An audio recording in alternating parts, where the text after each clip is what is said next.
I had a show all queued up to do today on luxury. What luxury means, what is luxury, how do we define it? A good show on luxury, because I think it's important. But yesterday something happened.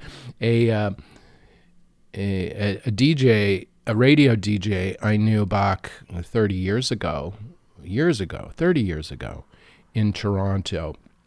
He was on one of the radio stations at the time. He tweeted me and he said, it's Tribe Magazine's 30th anniversary today. On August 15th, 1993, I launched a magazine in Toronto and then Canada nationally called Tribe Magazine. This is a show about jewelry, why we wear it, why it matters, how it's made, and what it means. I'm Alex D, and I turn cannabis into gold. I make mind-blowing jewelry in gold, silver, and platinum from cannabis plants here in Canada for stage, screen, for people who want to rock crazy jewelry. I'm the Cannabis Goldsmith.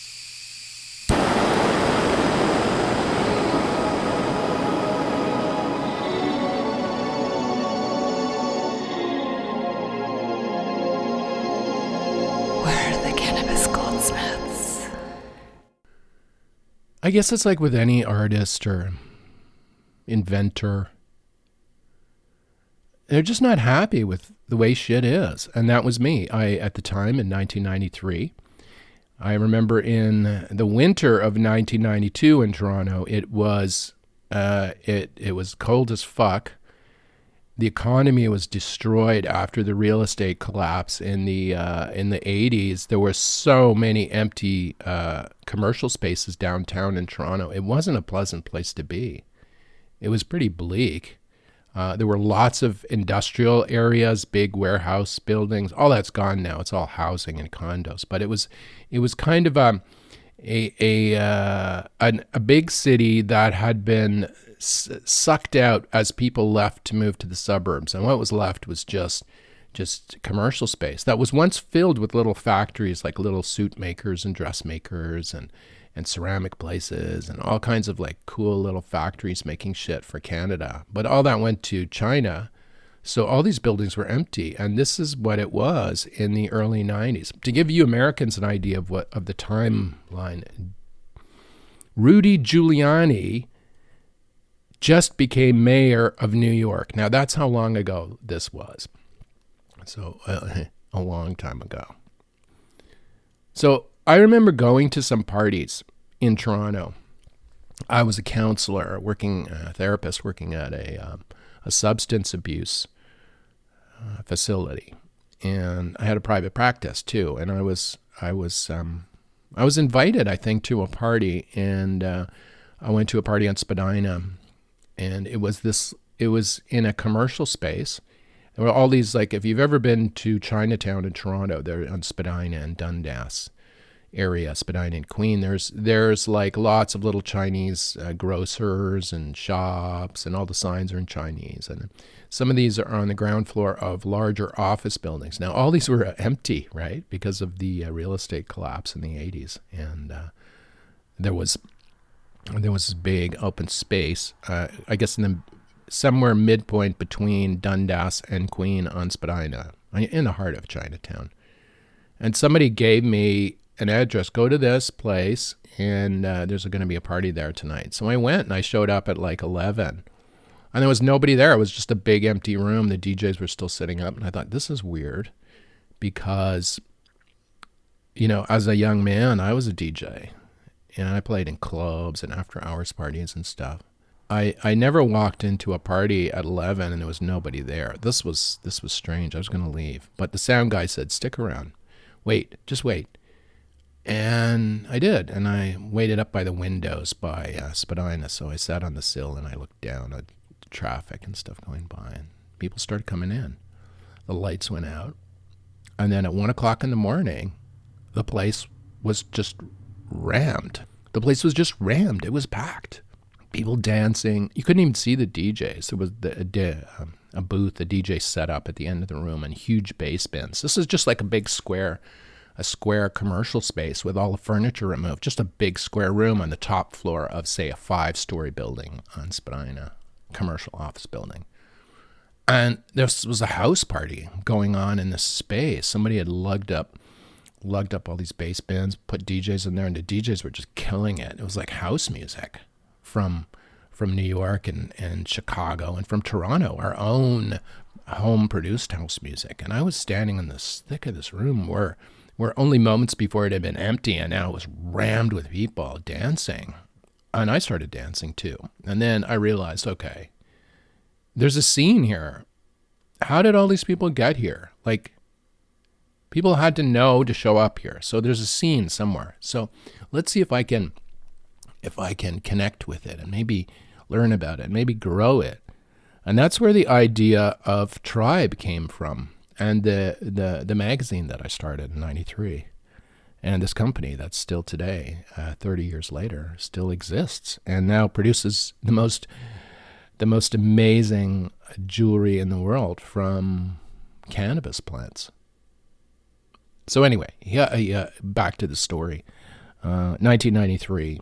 So after this party, like, I went to a few more, and I was in a parking lot one day after the clubs. See, in Ontario at the time, the liquor control laws were really tough. You couldn't stay open late at all. And after the bars closed, all these people just were looking for something to do. And so that's where these parties started popping up. And you'd be standing in a club, if you were at a club or a bar, and if you looked all right, somebody would hand you a slip of paper at the end of the night, and on it would be an address, or sometimes even just a phone number. And you'd show up at the address, and this is where the party was. And this is how all these people found this empty commercial space at like 1 in the morning, 2 in the morning on Saturday when I was watching all this happen. So, I started going to more of these parties, and you get handed one of these sheets of paper, and you'd see people walking around like tribes of people. There would be groups, 3 or 4 together, 5. They would be wandering around in the warehouse district in downtown Toronto. This is now all condos, but it was just empty commercial spaces. And you'd see people wandering around with their little slips of paper, listening for bass, windows rattling because of the bass coming from one of these buildings. Shh, listen. And you'd follow that towards wherever the sound came from. And to get in would cost like $5, like nothing. And you'd hear DJs like kill a lot of times.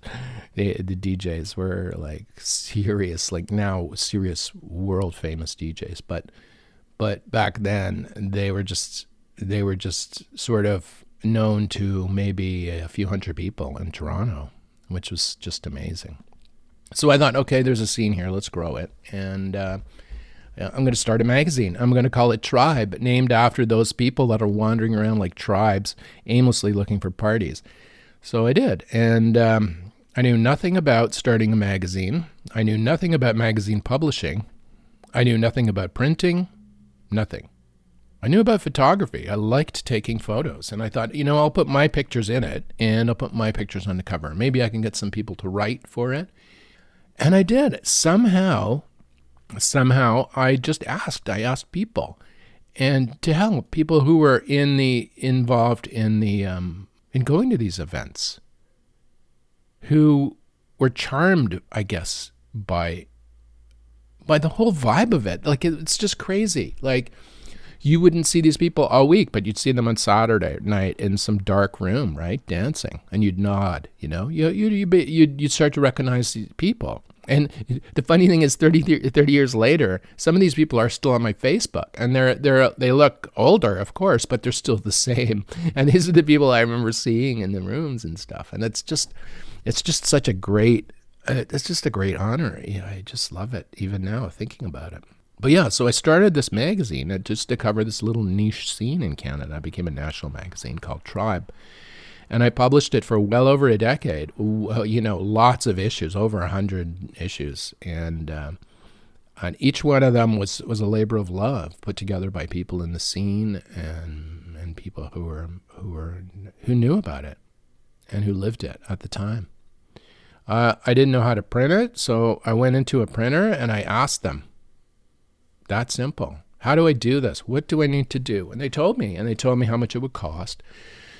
So I figured out how much advertising I would have to sell in order to print the fucking thing, because I didn't want to pay for it out of my pocket. Now, I did, over the course of the decades, I have reached into my pocket to pay for it. But that's okay. That's okay. I mean, the magazine itself, the goal was to make enough money to pay for the cost of publication and the computing and the stuff that I needed to put it together. Computers were really expensive back then and just pretty basic. And so there's a lot of manual labor involved. So I just needed enough money for that and maybe a tiny bit of profit to make the accountant happy. But just that was it. And so I started, and together we built the Canadian electronic music scene. You, I, Tribe. We focused on DJ culture and started surfacing different DJs who were super talented and still talented today. Canadian music producers. We grew a massive rave scene in Canada. This magazine and the columnists who wrote in it and the people who read it. It all became the scene in Canada. It was huge in the 90s, the peak of the rave scene. It was the most amazing experience of my life, except for now, I gotta say, because I'm in a different category, but it feels similar in a way, and this is why I like it. But let me get back to the magazine. So the magazine used to come out once a month. I published 10 times a year because I had to take a couple of months off. My parents lived overseas and they were elderly, so I had to go. They lived in South Africa, so I flew to South Africa every year for 2 months to spend time with them. And the thing that Tribe gave me, I think, that besides the whole scene and the ability to participate in it, was this ability to visit my parents for 2 months, for a solid 2 months, to spend time with them. Adult children don't get to do that. And especially if in a city, even if your parents are living a block away, you don't see them that often. And it's because of life. You all get tied up in little shit that isn't important, really, in the end. And you don't spend time with each other. So I thought I would spend as much time as I could with them. As a child, I was in boarding schools and I didn't spend any time with them. So I thought, this is an opportunity. I'll go and I'll spend 2 months with them. I'll decompress. I'll come back and then publish more issues. So I published from, I guess now, March through December, and then I'd take January and February off in South Africa. Record labels used to send me vinyl. They used to send me test pressings of records that DJs had produced, and that they, all over the world. Like I was getting records from Holland and England, and jungle tracks from Scotland, just the weirdest shit. I was getting house music from New York and Chicago, and all this was arriving in the mail because of the magazine. So I'd review the records and I'd keep the ones that I like. Sometimes I get double copies and stuff too. So I started accumulating records, and I moved into a little studio space on Queen and Church in Toronto. This is right downtown in Toronto. It was the only thing I could find. The previous place that I was living in, the ceiling collapsed in the kitchen, and snow was just falling into the floor. And the landlord wouldn't do anything because he wanted me out of there, and he wanted to raise the rent for the next tenant. So I had snow coming into my kitchen. I had to close the kitchen door and put blankets under the door just to keep the rest of the house warm in the winter, apartment warm in the winter. So I thought, fuck this, I'm gonna move. I need a space where I can do work to produce this magazine that I've decided to produce. So I found a commercial space. It was tiny. It was 300 square feet. Small as these tiny little condos that they're making now in Toronto. like miniature. And it was a commercial space. It had a shower, a toilet in a little room, and I had a hot plate for a kitchen. And I thought, you know what, I'll move in here and get the magazine started, and then I'll move out into a proper apartment where I can like stretch my legs out and maybe have some living space. Because in this space, it was small. I had my hot plate, my shower. I had a table for computing. I had 10,000 vinyl records and a DJ set up in this space. It was so small on the top floor of this 3-story building, smack in the core, like right downtown in Toronto. I thought, I'll stay here for 2 years and then I'll leave and find a better place. I was there for well over a decade. I was there. I published Tribe for the bulk of its print cycle right from that space. Yeah, wow. I don't even know how I did it. And there was no elevators or anything. You had to walk up this narrow, like corkscrew set of stairs to get up to the place. And this was it. This was my my flat studio, and I fucking loved it. There would be like people yelling at the top of their lungs out on the street, aliens! There was lots of homeless people around, and there was church bells going off. I was right next to this I guess, one of the cathedrals, St. Mike's or St. James or whatever, and the church bells were fucking dinging all the time, and the house music was pounding. It was great. So anyway, I published this magazine, learned along the way, did it, and that became Tribe. And yesterday was the 30th anniversary of Tribe. And as a result of Tribe, I've met all these amazing DJs around the world. I photographed them. I took like literally lots and lots of photographs, and it's all film and negative.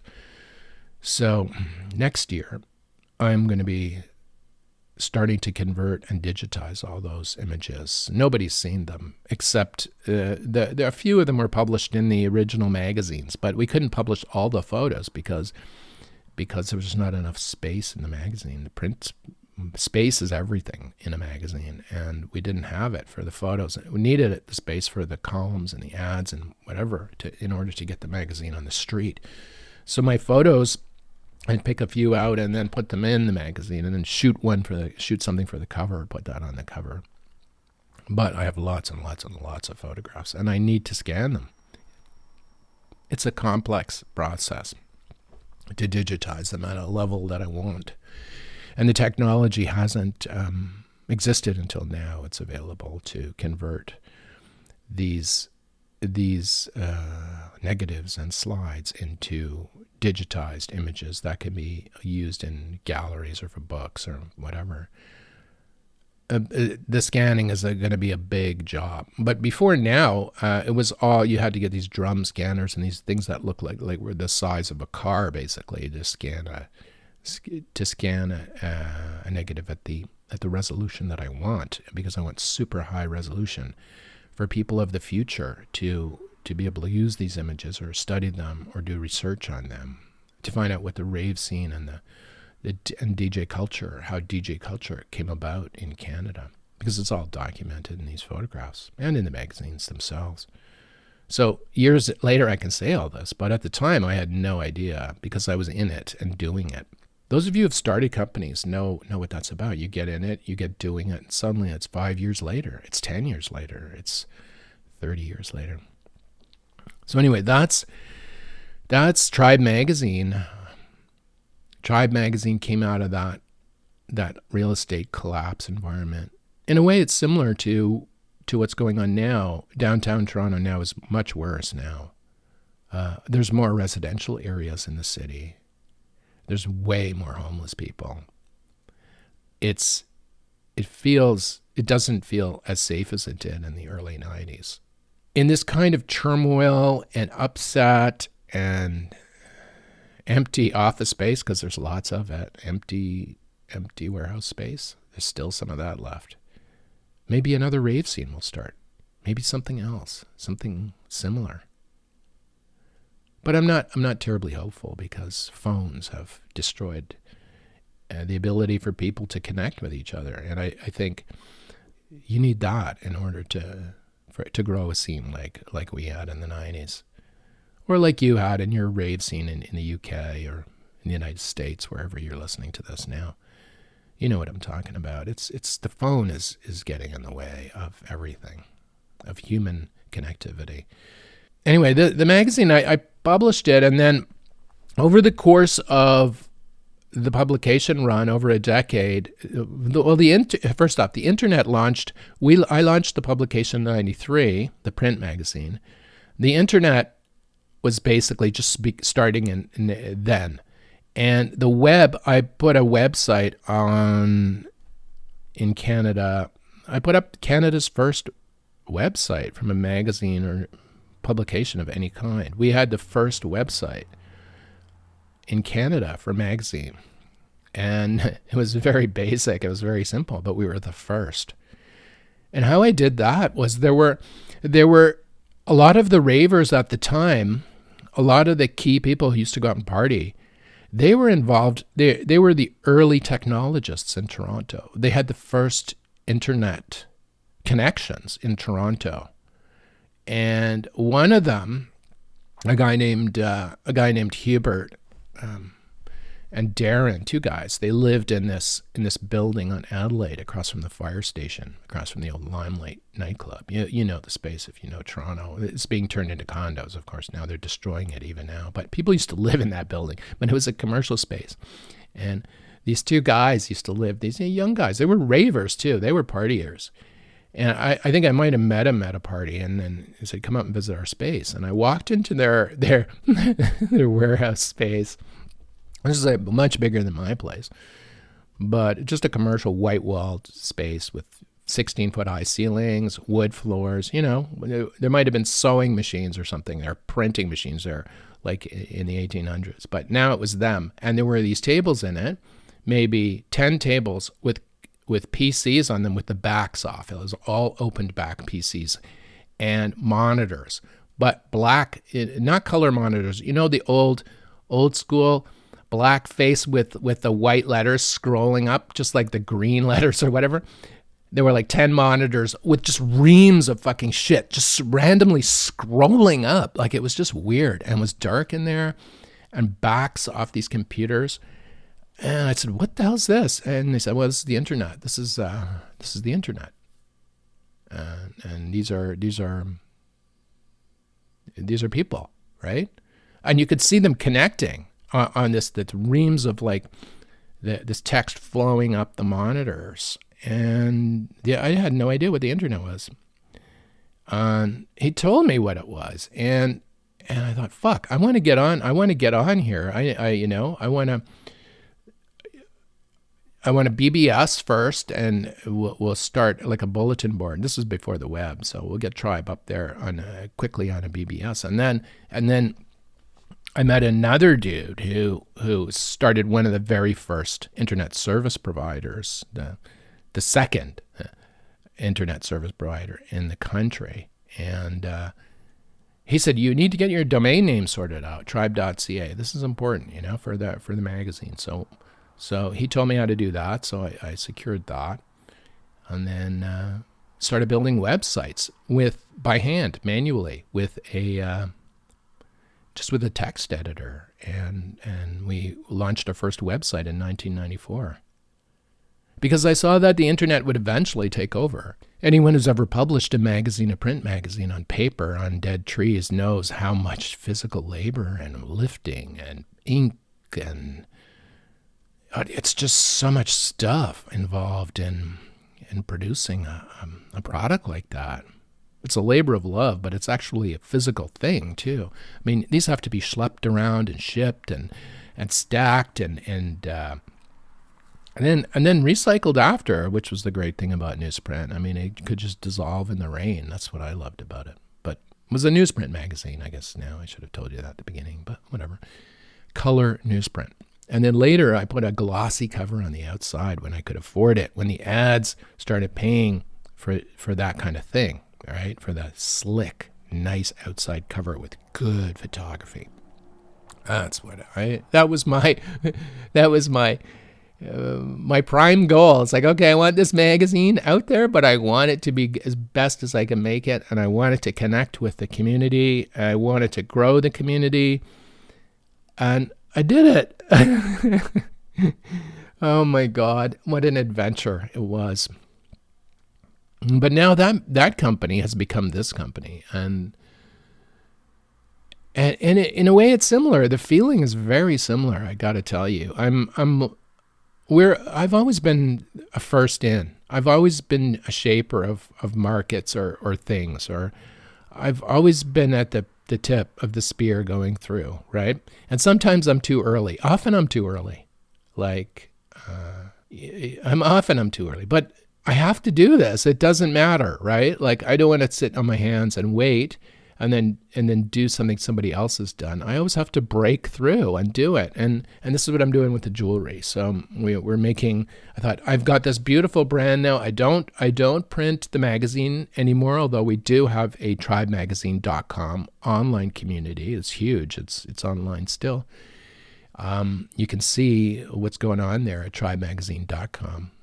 It's not related to the jewelry, though. But I thought, okay, I've got this great domain. I've got a great brand. People love the brand. They're older, but they used to be ravers dancing for 14 hours at a time in rooms with dripping ceilings to great DJs. But now they have mortgages, cars, great jobs. Some of us are incredibly wealthy. Not me, but some of us ravers are very, very rich.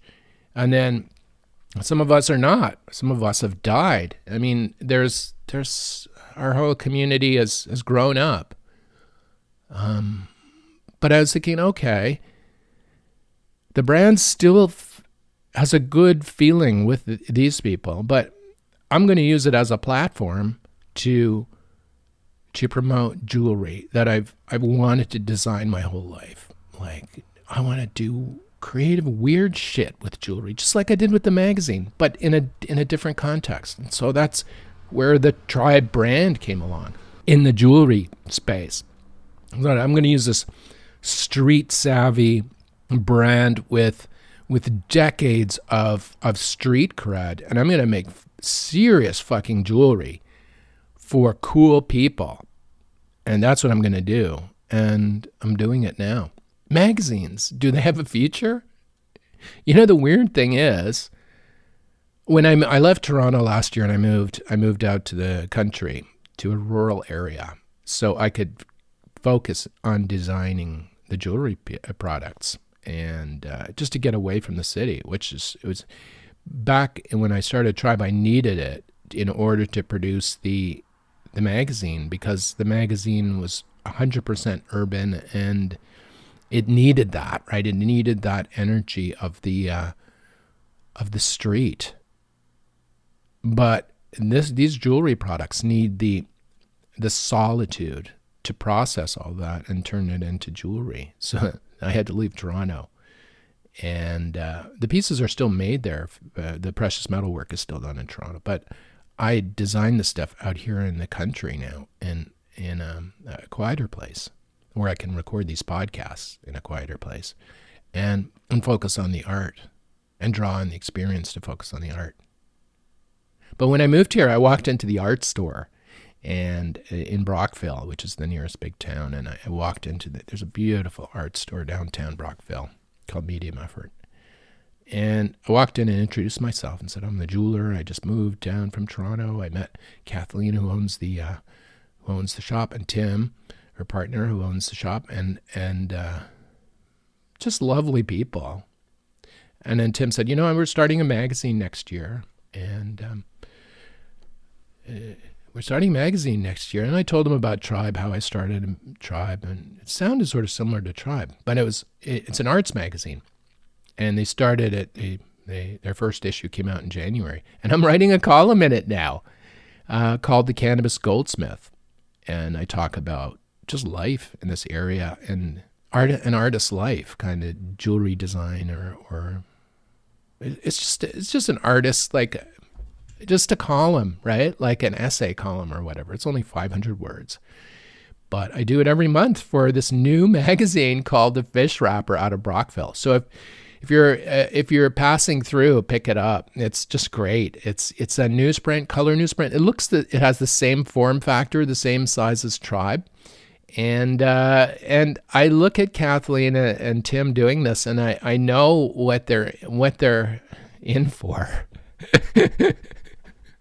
I'm not going to tell them, but I think Kathleen is starting to realize how hard it is now. But it's also a labor of love too. You get to love it and do it. But anyway, I'm writing my column and I'm buying an ad in it too. I can't afford to buy too much advertising, but I will buy it in their pub because I respect that effort and that desire to put out an arts magazine into this community, because we need it. And the thing is, people still read it. This is the thing, that it's all internet, right? It's not all on internet. If you go into a coffee shop, granted there are people all on computers, but if there's a print magazine there, somebody's going to be reading that too. And if there's a local newsprint pub, people are going to read that. They are going to read that. Maybe not the younger people, but the people that are maybe a little bit older will be reading it. Anyway, I'd forgotten all about my own magazine's 30th anniversary, but the magazine is still alive in spirit. We have, as I said, the forums there. The photos will be coming out soon. I'm going to start scanning them next year and do it. The reason why I've waited, there's a couple of reasons why I've waited. One, nobody's seen these photos, as people are always asking me, where are all the photos that you took from the publication? Well, I have them all, but the thing is, I've had to wait until the technology was good enough to scan them, to digitize them at the level that I want. I mean, I don't want to do it twice. I want to do it at the highest level possible. And then, because it's time consuming and each image has to be corrected, and it's just a lot of work, right? So I want huge files. I want like over 100 megabyte files, like megapixel files. I want big files. 400 if I can get it for some of the better images. I want huge digital files that people in the future, whether they're gallery archivists or people, they can zoom into areas of the photo. They can see stuff on the floor of these rooms or like flyers on the floor. I want the resolution very high. I want them to be able to be blown up to the size of like massive, a wall size if needed, some of these photos. So that I was waiting for the technology, the price of that technology to get down low enough. And it's there. Last year, I was contacted by Fujifilm Canada, and they produce a camera that can rephotograph these images. I tested it, and so I'm going to have to pick up one of those, and then maybe get an art student from the local community here next year and start this process.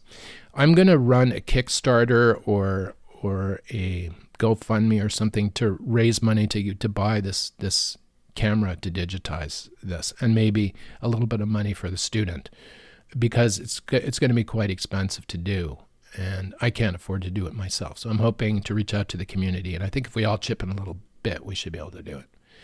But anyway, I needed to wait because my eyes, I'm having an eye operation, actually 2 eye operations in October, that might affect the way I see color. So I didn't want to do anything drastic before I start looking at these important images and, to correct them for color or whatever. I need to wait for my eyes to settle. I can do it now, but my eyes are going to change, right? So I thought I would wait till they settle, and then I'll be able to do the best possible job to bring the photography from Tribe magazine back to life and into the world again.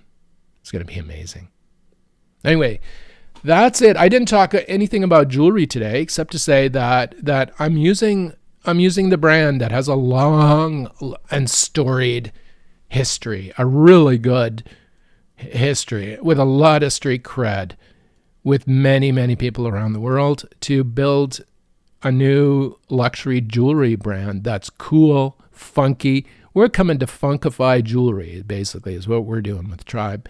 And it's about time. All these stodgy, like, maisons that lock their customers out on the street, none of that shit.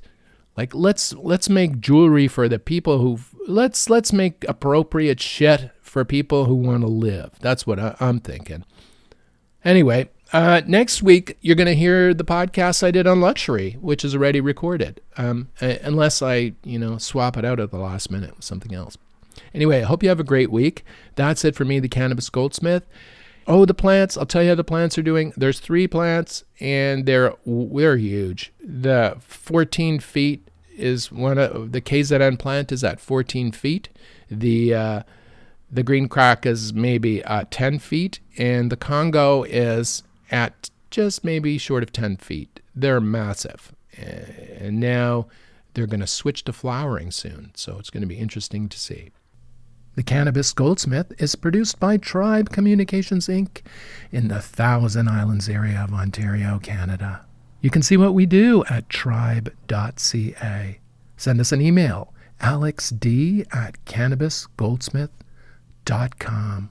Thanks for listening, and we'll see you next week on the Cannabis Goldsmith.